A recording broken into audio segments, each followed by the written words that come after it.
कुछ स्टूडेंट हमारे साथ हैं, उनसे हम लोग बात करेंगे कि इस बारे में उनका क्या कहना है। नमस्कार सर, बिहार उज्ज्वल न्यूज़ में आपका स्वागत है। थैंक्स, धन्यवाद आपका। सर आपका शुभ नाम? मेरा नाम निकेश हुआ। जी बताइए सर।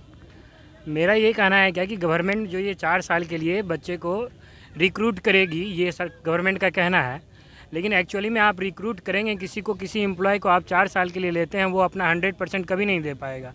और आप 4 साल के अंदर किसी को आप सक्षम जवान बना नहीं सकते जो बॉर्डर पे स्टैटिकल लड़ाई कर सके। तो ये तो एक तरह से ठीक है ही नहीं, और जो भी गवर्नमेंट कर रही है ये बहुत ख़राब है। ऐसा नहीं करना चाहिए बच्चे के साथ।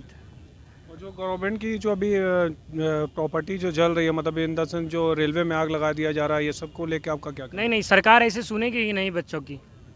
हाँ, आप शांति से बैठे रहिएगा। वहाँ पे क्या कहते हैं, किसान आंदोलन में 6 महीना बैठे रहे, सब कोई सुनवाई नहीं हुआ उसका। कितना लेट हो गया, बच्चों के पास उतना समय नहीं है। एग्रेशन हो दिखाना ही पड़ेगा, इसके लिए ऑब्वियसली दिखाना ही पड़ेगा। आइए एक सर और हैं, उनसे भी हम लोग जानेंगे कि इनकी क्या राय। मेरा यही कहना है कि जो गवर्नमेंट का पॉलिसी है उसका तो अगेंस्ट होना ही चाहिए कि गवर्नमेंट का पॉलिसी सही है नहीं। लेकिन मेरा ये व्यक्तिगत मानना है कि आप गवर्नमेंट का जो वो सिस्टम है ना, उसको हिंसक मत दीजिए। इसका अगेंस्ट करते हैं हम। इसमें ऐड ये करना चाहेंगे, सरकार अभी मोदी गवर्नमेंट जो भी ला रही है ना, उसको आप पहले ट्रायल फेज पे चला के देखिए क्या कि क्या चल रहा है, क्या नहीं, इसका अच्छा इम्पैक्ट होगा या खराब इम्पैक्ट होगा। आप उठते हैं, ट्वीट मारते हैं क्या कि ये करेंगे, चल आज अमित भाई चला ये करते हैं, कर दो। ऐसा थोड़ी ना होता है। आपको मतलब पहले ग्राउंड पे आपको 2-4 जगह देखना पड़ेगा। आप अगर क्या कहते हैं 4 साल के लिए अग्निवीर जो लाए हैं, वो तो ऑब्वियसली चल ही रहा है इंडिया में एनसीसी के थ्रू। आप उससे कैडेट को भर्ती कीजिए। आप अगर करना ही है, अग्निवीर लाना ही है, आप रेगुलर बेसिस पे जो ला रहे थे सेना का भर्ती, वो लाते रहिए। आप साइड से ये भी दीजिए। आप सेना का भर्ती रोक नहीं सकते हैं, आपको देना, आप एक्स्ट्रा में अग्निवीर कीजिए। अग्निवीर का ज़रूरत ही नहीं है, एनसीसी चल ही रहा है ना हमारे देश में, आप वहाँ से उठाइए। आप दे रहे हैं इजराइल का देश, इजराइल देश में क्या है, वहाँ पे ना मजबूरी है उस वहाँ के देश के जनता का अपने आप को सर्वाइव करने के लिए उसको लड़ना पड़ेगा। लेकिन हमारे देश में मजबूरी नहीं है, यहाँ जनसंख्या बढ़ के है। जिस देश में मतलब कम जनसंख्या है, वहाँ के पब्लिक का मजबूरी है क्या कि कहते हैं कि उसको लड़ने के लिए अपने आप को तैयार करना पड़ेगा। यहाँ वैसा कुछ सिस्टम नहीं है, यहाँ जनसंख्या बहुत बढ़ा हुआ है। और जितना भी आर्मी सेक्टर में जाते हैं जो बच्चे, वो पूरा ग्रामीण से ही जाते हैं एक्चुअली में। आप ये सेक्टर को मार दिए तो अब ग्रामीण का बच्चा जो भी फैसला जो लिया जाता है उसको लिया जाए, मतलब डायरेक्टली, मतलब सुबह उठे और आपने नोटबंदी कर दिया, आपने कुछ भी लागू कर दिया कानून, इसको लेके इनको फन करना है बस। आज कुछ मूड हुआ डाल दो, कर दो कुछ भी, किसी से पूछना नहीं है, मनमानी है इनका सारा एकदम। धन्यवाद सर। नौकरी नहीं है हमारे पास कि हर किसी को सरकारी नौकरी दिया जा सके। जितना आ रहा है वैकेंसी, मानते हैं पहले से बहुत कम हो गया है वैकेंसी, लेकिन पॉपुलेशन भी तो देखिए कितना ज़्यादा पॉपुलेशन है, उस हिसाब से वैकेंसी सही आ रहा है। लेकिन हम बस, हमारा प्रॉब्लम यह है कि हम बस सरकार से ही उम्मीद लगाए हुए हैं कि रोज़गार दे। हम लोग खुद भी तो रोज़गार क्रिएट कर सकते हैं ना। हमें इतना कैपेबल बना दिया जाए कि हम लोग खुद रोज़गार क्रिएट कर सकें, हमें किसी से मांगने की ज़रूरत नहीं पड़े कि हमें रोज़गार दो। हाँ, इंफ्रास्ट्रक्चर, ये सरकार की गलती है कि उन्होंने एजुकेशन सिस्टम में हमारा बहुत ज़्यादा ख़राब है। यहाँ पे एजुकेशन अगर सुधार दिया जाए, अगर टेक्निकल एजुकेशन हर किसी को दिया जाए, तो हमें ज़रूरत ही नहीं पड़ेगी इतना ज़्यादा प्रोटेस्ट करने की और इतना ज़्यादा ये सब करने की। और नमस्कार, आप देख रहे हैं बिहार उज्ज्वल न्यूज़, मैं चेतन तेरानी। हम लोग जानेंगे इन लोग से जो अग्निवीर को लेके अभी सरकार ने फैसला लिया है, उसको लेके इन लोग से जानेंगे इन लोग का क्या रिव्यू है, क्या ये लोग कहना चाहते हैं, क्या ये लोग सरकार से मांग करना चाहते हैं। नमस्कार मैम, बिहार उज्ज्वल न्यूज़ में आपका स्वागत है। थैंक यू सर, बताइए। Ma'am what's your good name? Priya. जी बताइए मैम। मुझे नहीं लगता है कि इसमें कोई प्रॉब्लम है, क्योंकि पहले लोगों के पास रोज़गार नहीं था। अभी 4 साल के लिए ही कम से कम आया तो है, तो जो 4 साल के लिए है कम से कम आप ट्राई करें। एक यूथ के लिए एक एग्जांपल है कि हाँ, हमारे पास जो पहले ये था कि लॉन्ग टर्म के लिए हम सर्विसेज नहीं करना चाहते थे, अभी हमारे यूथ के पास टाइम आया है कि 4 साल के लिए कम से कम आप नौकरी करो ताकि आपको एक्सपीरियंस हो सके। बट अभी आया भी है, सरकार आपके लिए नौकरी भी ला रहा है, और अब आप करना भी नहीं चाहते, आपको प्रोटेस्ट भी करना है। नहीं ला रहा था तभी भी आपको प्रोटेस्ट करना है, लाया है फिर भी प्रोटेस्ट करना है। आप यहाँ पे सरकारी हर चीज़ को डिस्ट्रॉय कर रहे हो, उसको डिस्ट्रॉय करने से क्या हो जाएगा? कुछ भी नहीं होगा। बेहतर है कि जो सरकार आपके लिए कर रहा है वो बेटरमेंट के लिए कर रहा है, तो बेहतर है कि आप उस चीज़ पे फोकस करो। नौकरी को निकालो और सामने वाले को गलत प्रूफ करो। ऐसा तो नहीं है कि ये नौकरी करने के बाद आपकी लाइफ एंड हो जाएगी। सुसाइड कर रहे हैं बच्चे, उसका आउटकम तो कुछ भी नहीं निकलेगा। तो बेहतर है कि जॉब करें, आप आगे फ्यूचर पे फोकस करें। सुसाइड एक ऑप्शन नहीं है। 4 साल एक एक्सपीरियंस करिए कि आर्मी का क्या लाइफ होता है, क्या रूल्स एंड रेगुलेशंस होते हैं, सब कुछ। के पहले आप अगर जनता को भी कुछ जनता के लिए हित के बारे में आप कुछ कर रहे हैं तो उनके लिए कीजिए। तो आप उनको पहले बताइए कि नहीं इसका ये बेनिफिट है, इसका ये नुकसान है। आप डायरेक्ट ये नहीं कर सकते कि हम ये डिसीजन ले लिए रात भर में, ऐसा नहीं होना चाहिए। क्योंकि यहाँ के लोग उतने समझदार रहते तो अभी ट्रेन नहीं चला रहे होते। अगर खुद ही हर चीज़ यहाँ समझ में आ जाता लोगों को तो ट्रेन चलाने की नौबत ही नहीं आती। इसलिए यहाँ किसी भी चीज़ को पहले समझाने की ज़रूरत है। इसलिए अगर पहले से उसके बारे में समझा दिया जाता कि इससे ये बेनिफिट है, इससे ये लॉस होगा, तो फिर इतना ज़्यादा प्रॉब्लम नहीं हुआ होता। और अभी भी सरकार को चाहिए कि कुछ एक्शन लिया जाए। इतना ज़्यादा दंगा फसाद हो रहा है हमारे देश में, तो कुछ ना कुछ एक्शन और डिसीजन लेना चाहिए उन लोगों को। चाहे आप इसको रोकने की कोशिश कीजिए, फोर्स लगा दीजिए हर जगह पे जो दंगा फसाद हो रहा है। बहुत लोगों को प्रॉब्लम हो गया। अभी एग्ज़ाम चल रहा है, एग्ज़ाम का टाइम है, एनटीपीसी का एग्ज़ाम है, कितने बच्चे पहुंच नहीं पा रहे हैं। हमारे ही ग्रुप में एक लड़का गया हुआ था एनटीपीसी का एग्ज़ाम देने के लिए। आज उसका दरोगा का फिजिकल था, वो पहुँच नहीं पाया टाइम पर, जिसके कारण वो फिजिकल नहीं दे पाया। तो आप अगर स्टूडेंट के भले के लिए अगर ये सब कर रहे हैं तो नुकसान भी तो स्टूडेंट को ही हो रहा है ना। बच्चों को ये समझना चाहिए जो प्रोटेस्ट कर रहे हैं कि इससे स्टूडेंट का नुकसान ना हो। आज हमारे यहाँ एक बच्चे का नुकसान हुआ ना, उसका फिजिकल बहुत अच्छा था, वो क्लियर कर सकता था फिजिकल, इतना अच्छा फिजिकल था उसका, लेकिन ये प्रोटेस्ट के चक्कर में वो पहुँच नहीं पाया टाइम पे, तो ये बहुत गलत हुआ उसके साथ।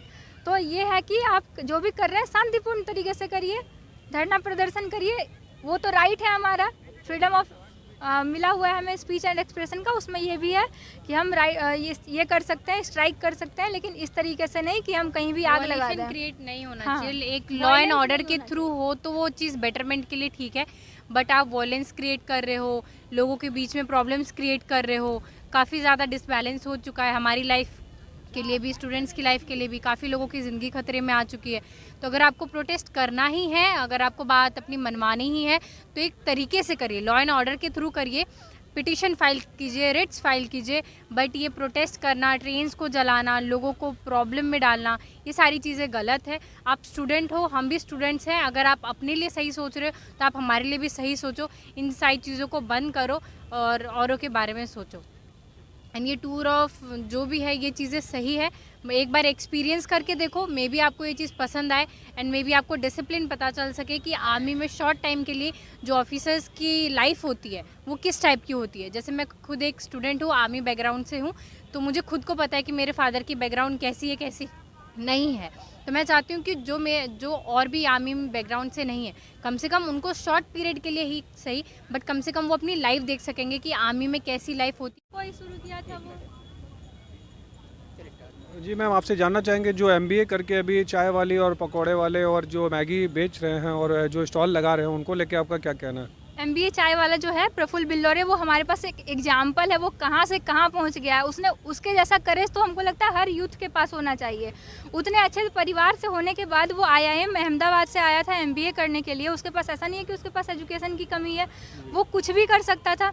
पर वो ऐसा नहीं है कि वो चाय बेचना कोई गलत काम नहीं है, कुकिंग करना कोई गलत काम नहीं है।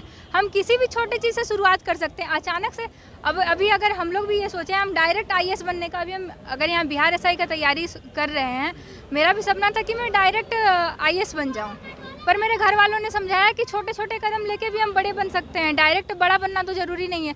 तो MBA चाय वाला ने भी जब शुरुआत किया था, एक ठेले से शुरुआत किया था, आज वो देखिए कहाँ कहाँ उसका आउटलेट नहीं है। कल यहीं पटना में भी उसका उद्घाटन हुआ है, यहाँ पे भी खुला है। तो ऐसा ज़रूरी नहीं है, ये सरकार की नाकामी क्यों कह सकते हैं हम लोग इसको। हर किसी को जॉब दें तो ज़रूरी नहीं है ना। एंटरप्रेन्योर तो हम खुद भी बन सकते हैं। और एंटरप्रेन्योर जो होता है वो हमेशा छोटे से ही शुरुआत होती है, ये ज़रूरी नहीं है कि डायरेक्ट बड़ा ही हो जाए। मुझे भी अगर जॉब नहीं होता है तो ऐसा नहीं है कि मैं सुसाइड कर लूँगी अगर मेरा जॉब नहीं लगता है। तो we have a lot of option, हमारे पास बहुत सारा ऑप्शन है, हम कुछ भी कर सकते हैं। 10 बच्चों को पढ़ा के अपना जीवन यापन कर सकते हैं, इस लायक मेरे माँ बाप ने मुझे बना दिया है। तो ये ज़रूरी नहीं है कि सरकार से ही हम हर चीज़ के लिए मांग करें। और हम हर चीज़ में सरकार, पता नहीं क्यों यहाँ लोग हर चीज़ के लिए उम्मीद लगाए बैठते हैं। कि सरकार मेरे लिए ये करे। आपने क्या किया है देश के लिए, ये तो सोचिए पहले। आपने क्या किया है? एक आदमी का भी हेल्प किए हैं कोई यहाँ पे? जो हम ये सोचते हैं कि गवर्नमेंट हमारे लिए ये करे, हमें ये दे वो दे, आपने क्या किया है देश के लिए, ये तो सोचिए पहले। आप एक आदमी का भी हेल्प करके देखिए, उसके बाद पता चलेगा। इतना बड़ा देश हम लोग हर टाइम कोसते रहते हैं। यहाँ तो कोई, वो एक संवैधानिक पोस्ट है, प्रधानमंत्री का पोस्ट जो है वो एक संवैधानिक पोस्ट है। लोग कोई इज्जत से उनका नाम नहीं लेते हैं। मुझे ये बात देख के बहुत गुस्सा आता है। जी लगा के, मोदी जी लगा के तक नहीं बोलते हैं, डायरेक्ट मोदी मोदी आइए। क्या तरीका होता है बोलने का? वो एक संवैधानिक पोस्ट है, थोड़ा अच्छे से बात कीजिए, इज्जत से बात कीजिए उनके साथ।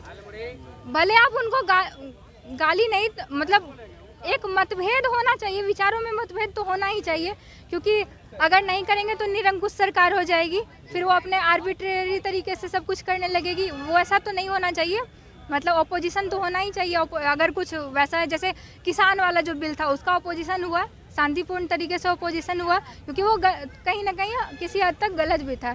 ये भी जो आया है टूर ऑफ ड्यूटी वाला जो आया, नहीं होना चाहिए। गांधी जी ने अहिंसा के बल पे देश को आज़ाद करवा दिया, तो ये लोग भी तो अहिंसक तरीके से प्रोटेस्ट कर सकते हैं ना। कोई बहुत, नेल्सन मंडेला ने क्या क्या, साउथ अफ्रीका में सब जानते हैं नेल्सन मंडेला को, उन्होंने अपार्थेड का पूरा सॉल्यूशन निकाला, इतने सालों तक जेल में रहे। यहाँ भी गांधी जी हमारे पास एग्जाम्पल हैं। तो हम स्टूडेंट्स हैं, यूथ हैं, ये क्या तरीका हुआ भला प्रोटेस्ट करने का? अगर आपको सरकार को कुछ अपनी बातें मनवानी है, उतना टाइम तक किसान आंदोलन हुआ, किसानों ने आंदोलन किया ना, उन्होंने शांतिपूर्वक आंदोलन किया, उसका सॉल्यूशन भी निकला। आखिरकार जो ये सरकार थी उन्होंने अपने वापस लिया अपना बिल। तो वही है कि अगर प्रोटेस्ट कर भी रहे हैं स्टूडेंट तो शांति तरीके से कीजिए, ताकि उसको सरकार को सोचने पे मजबूर कीजिए अगर आपको गलत लग रहा है तो। और जो 4 साल के लिए जो आया है, वो एक तरह से, जब उसका नाम ही है टूर ऑफ ड्यूटी, ठीक है, वो एक तरह से उसमें लिखा हुआ है जो पूरा नोटिफिकेशन है। मुझे तो नहीं लगता कि यहाँ जितने लोग प्रोटेस्ट कर रहे हैं उसमें से आधे से ज़्यादा लोगों ने उस नोटिफिकेशन को पढ़ा भी होगा कि आखिरकार उसमें लिखा हुआ क्या है। वो टूर ऑफ ड्यूटी है, मतलब कि आपको डिसिप्लिन सिखाया जाएगा। 4 साल आपको आर्मी का लाइफ जीने का तरीका बताया जाएगा। आप आर्मी का लाइफ जी लीजिए, आपको अगर सही लगता है आप उसमें अगर 25% तो उसमें से रखेगी ना सरकार। वो ये बोल रही है कि हम 25%, 46,000 वैकेंसी आया है, उसका 25% कितना होगा? 10,000 से ऊपर ही होगा। 10,000 से ज़्यादा वैकेंसी आती है हमारे यहाँ हर साल आर्मी में। 10,000 से ज़्यादा तो नहीं आती है। एटलीस्ट 10,000 लोग तो अस्थायी हो जाएंगे ना। हम लोग हर चीज़ में, हमारा आदत हो गया कि हम हर चीज़ में नेगेटिविटी ढूंढते हैं। पॉजिटिविटी ढूंढने की कोशिश कीजिए, हर चीज़ में पॉजिटिविटी मिलेगा आपको।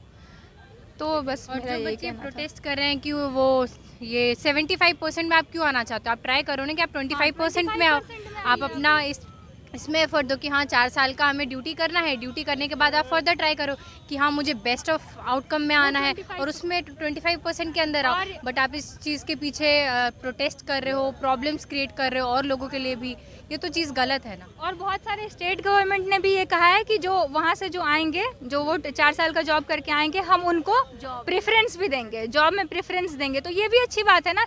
ऐसा थोड़ी है कि वो 4 साल के बाद जीवन ख़त्म हो जाएगा।